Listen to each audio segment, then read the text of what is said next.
Good morning, everybody, or happy afternoon, good afternoon, happy evening, good evening, happy night, good night, wherever you're at. If I even upload this video, that remains to be seen. I am on my way to work, and I went outside this morning for my coffee and a smoke, and I look up and sure enough, sprays already, and I'm like, okay. So Monday night I had a dream, and in my dream I saw random people, like there were crowds of people, and then within those crowds, 1, 2, maybe 3 or 4 people in those crowds had these halos around their head, but they were big, like a foot wide in radius. And to me, they looked like they were electrified, like lightning or something. It's the only way I can describe it. And they weren't like flat sphere over the head. They were like tilted like the rings of Saturn, okay? And it reminded me of a video I watched a couple years ago. I think it was Creepypasta's channel, but I can't be certain, of this halo person appearing like a time traveler or something. I don't know. And then I get up Tuesday, I go about my day, and everybody online is talking about the halo sun and incoming solar flare and blah, blah, blah. And I was like, ooh, okay. And I didn't make a video about it. I make videos when I'm called to do so, or when I'm guided to. Sometimes I go against that, as we all know with my previous video, because I'm angry or upset and I don't have anyone in my 3D life to be able to share things with. So I use my YouTube channel as an outlet to express myself. And those of you who have been with me for a while know that I don't really hold back. I shared laughter and tears and anger and joys and frustrations and just about everything. The real me, what I've been going through. No filter, no script, no team, no green screen, no editing, just me, myself, and I. So I was like, okay, this incoming CME, now I've been studying them for some time, and it always seems to me that when a solar flare or a CME is ejected from the sun, it's approximately, give or take, 3 days until it reaches Earth, or at least the atmosphere of Earth. So I'm looking at the sprays this morning, and I'm thinking, okay, today's Thursday, Tuesday, Wednesday, Thursday. Yep, right on time. Noise distortion, noise pollution, warning.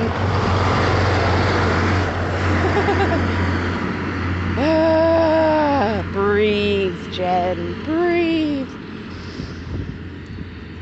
It's a beautiful day in the neighborhood. Will you fuck off? Don't you be my neighbor. I'm just kidding. Kidding, not kidding. All right, so the reason I am saying this now is, oh yeah, so sometimes I am guided not to share what I experience for whatever reason. And I'm pretty obedient when it comes to things like that. like I said, sometimes I go against the grain and I share because I'm frustrated or I'm sad or I need someone, you know? And then I'm like, I don't care what people think, and if I lose subscribers or whatever, oh well, you know, this is the truth. This is how I feel, so be it. And I was talking to a friend the other day and I was upset, and this person has helped me a couple times throughout the last couple of years as a coach, or you know, for the light worker, light warrior community. And oh, look at that, there's a bone in the soil there. So I said the main hindrance in my progress has and will continue to be the separation between me and my sons and my family. I wake up with such sadness every single day.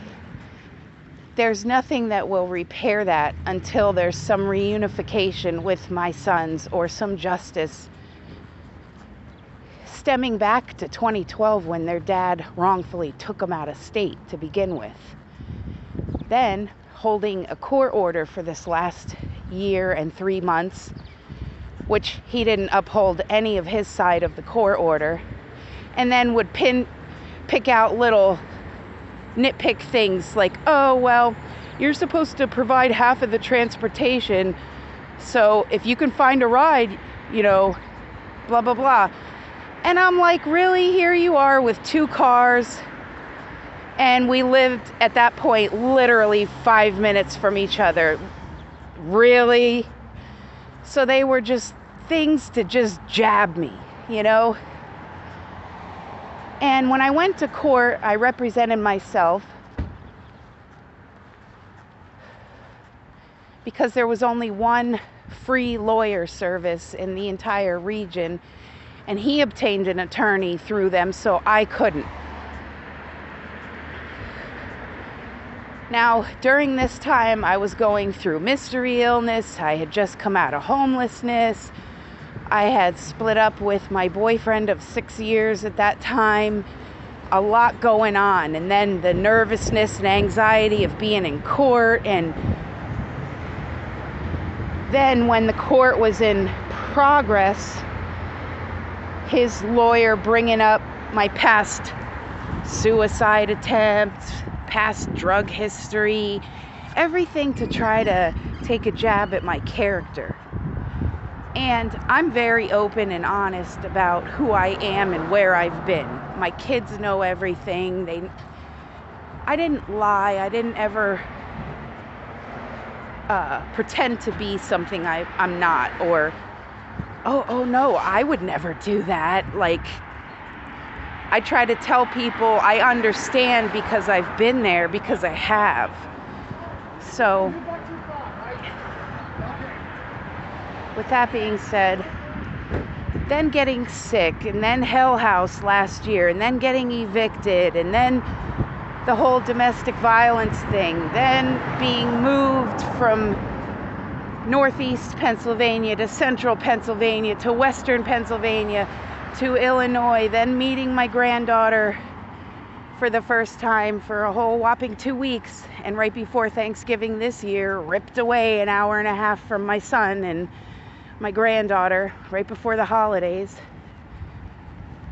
Not to mention sleeping on park benches, eating out of cans, carrying around bags, being out in the cold, dealing with agencies. And anytime you go somewhere and fill out an application, or you need help with food stamps or this or that, you gotta tell your whole story to a new stranger and regurgitate the same thing over and over and over again to people you don't even know. 99% of them don't give a shit. They're just doing their jobs. And then when they get to clock out and go home, I gotta go deal with every emotion that was triggered that day. So I was talking to the coach friend of mine. And I said about my kids, and I said some days I don't even want to be here anymore. Like, what's the point? They're my life, and my life has been ripped away from me.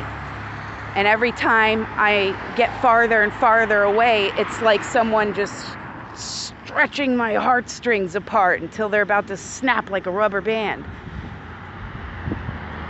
And then the other thing was not having any income. Every time I start to get settled somewhere or start to get acclimated, oh, we're moving you, and not having proper clothing for certain professions, like let's say office wear or whatever, or black shoes and black pants or whatever. Then you got the whole mask issue, crowds of people, anxiety and PTSD. So I can't go work your average Walmart job, let's say. And I worked my whole life, since I was 15 years old, from the bottom, like sweeping and mopping floors, cleaning bathrooms, running cash registers, serving customers, retail, management, administrative. I owned my own cleaning business. I'm a former homeowner. I'm a mother times 3. There's lots of things I've done and lots of things I'm good at, but not necessarily anything I want to do anymore.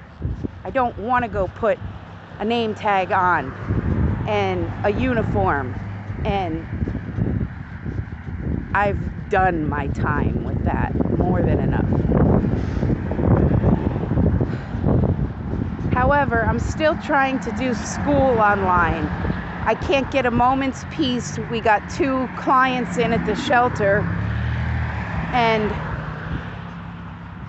everywhere I go, it's interruption. I was trying to do a meditation last night, and the one girl walks in. She says, "Hey, do you..." It snapped me right out of my meditation. I'm like... And then the office person, who I said in my former video, I think has it in for me for some reason unbeknownst to me, told me that we were getting a male client. Now, I'm sorry. I understand that both women and men can go through domestic violence issues. I get it, because I'm going through it myself, and I know how scary it is and how much damage it does. No, it doesn't matter if you're abused physically, sexually, emotionally, verbally, mentally. It doesn't matter. They all are a form of suffering. I know from experience. But do you mean to tell me, as a dude, that you're so afraid you have to flee to a shelter that primarily caters to women? Like, I almost feel like saying, I'm sorry, but if I'm still standing here even alive, there's no way if I was a dude in this life. You've got the upper hand there, dude.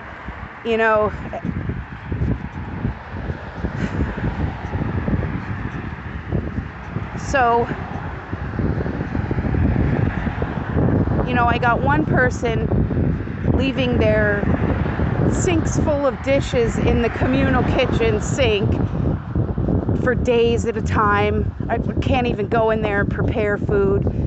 Then we got a new girl, and her room's right next to mine, so of course that's my bathroom that now has to be shared. And this person is hacking and coughing. The very first words out of her mouth to me after she was hacking her lungs up was, "I don't have COVID, don't worry." Oh my God. Here goes Adam Sandler again from The Wedding Singer. "Somebody kill me, please. Put a bullet in my head."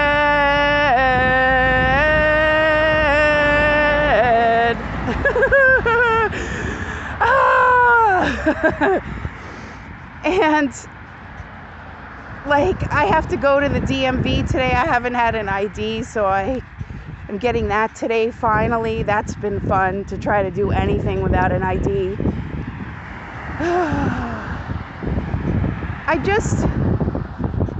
I'm so tired anymore that I don't even have the energy or the wherewithal to do anything that I love to do, which I love to do a lot of things, such as writing. I write poetry and lyrics. I have my entire life. I keep journals. Done that my entire life. I love music. I'd love to do something with music, or actually build my instrument that I designed. I love to study astronomy and astrology and figure out people's personalities and things like that for them based on their astronumerology information. I love theosophy and studying philosophy and theology and decoding ancient scripture and things like that. Transliteration of prophecy. These are the things that I love to do. And I hardly get the time to do anything. Oh, I love building grids and stones. You guys know my stone fetish, by the way.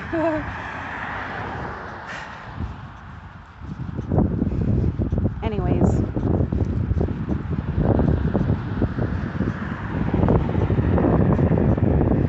I don't want to be that person anymore that just, bows down and, okay, whatever you say, and just to avoid confrontation or to placate someone else, or so that I don't upset anyone else because I have an opinion or, I want something. I'm so tired of giving in to other people around me, or just staying quiet and not saying anything so there's no conflict. And man, those days are nearing an end if they're not over already. I never wanted a particular job or career in this world. When I was a kid, I used to dream of traveling the world and just taking courses my whole life on subjects that I was interested in, that I wanted to learn. And then going to Egypt or something and doing some archaeological work. Those were my dreams. And being an author. And developing a cure for disease. Yes, I have huge aspirations. Hence, the life of feeling like a failure. Because everyone in my life always, in one way, shape, or form, let me know how much of a disappointment I was. Or I didn't add up for whatever reason, according to them. I was like, the gift that I was given, which was the intelligence of my mind, I wanted to use for a good and great purpose here. I wanted to do something big to make an impact, to help this planet and humanity. Like, I literally, when I was a kid, I thought I was going to develop a cure for disease, because I love to study pathology too. And I don't know, I got off focus with that. I love my little job that I have here. The person is a philanthropist, has traveled the world. The store that he currently has is a bike shop where they fix up bikes and donate them to people who can't afford them, which is awesome. And he's involved with some of the arts groups locally and big businesses around here that do philanthropic work, and I thought that was amazing, and there's no coincidences. I was walking around last week looking at the sites, as I always do, and I ran into him. We started chit-chatting on the street, and he was like, "Oh, are you looking for work?" And I was like, "Well, kind of," and I told him my situation a little bit. And, he offered me work. I can pretty much set my own hours. When I have counseling or this or that or something going on at the shelter, meeting, I don't have to be there, which is nice. That's less pressure. What the store that I'm helping with is right next to his bike shop, and it's got all South African art that his mentor brought over from South Africa and put on consignment. And we're kind of going to do like a mishmash of different regions of the world and art from those areas. So I've been merchandising and setting up the storefront, getting a product inventory, going back to the shelter at night and getting on the computer and entering things. So that's pretty cool for me because, like I said, it's not like I'm running a cash register with crowds of masked people coming at me all day. Thank you. Have a great day. Thank you. Have a great day. Thank you. Have a great day. Ugh. So, he understands my quirks, and I told him my history, psychologically, with the whole genius thing as a kid, autism thing as a kid, ADD, and then all the labels I've gotten in the meantime, and he gets it. He works with also mentally challenged and people with developmental disabilities, and gives people work, and it's some agency that helps pay the salaries and stuff like that. It's really cool, big-hearted person, and I'm really, really grateful for this. Like, there are no coincidences. So the big man was looking out for your girl. Sorry about that. I almost dropped my phone again. So then we got the holidays coming up. Not with my kids. My birthday's the day after Christmas. I don't really care. Like,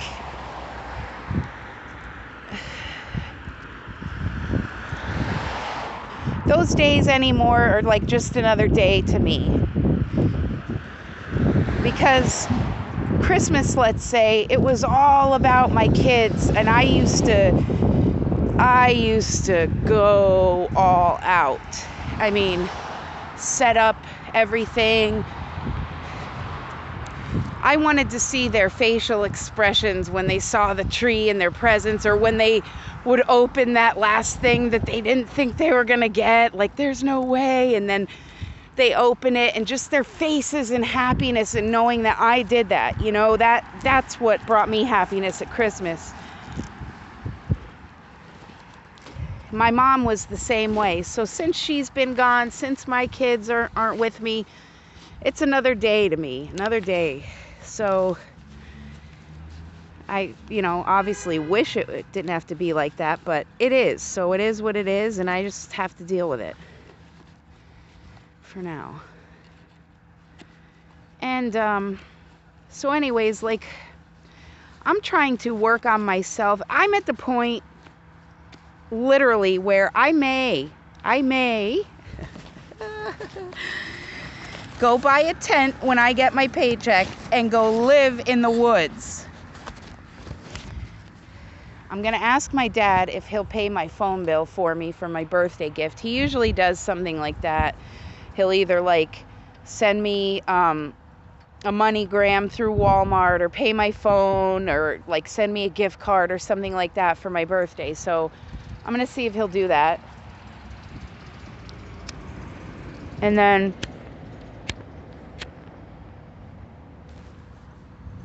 at least if he does, I can have a phone out in the woods. But I second guess that, and I think twice, because it's getting freaking cold out. And I'm not really a fan of the cold. It's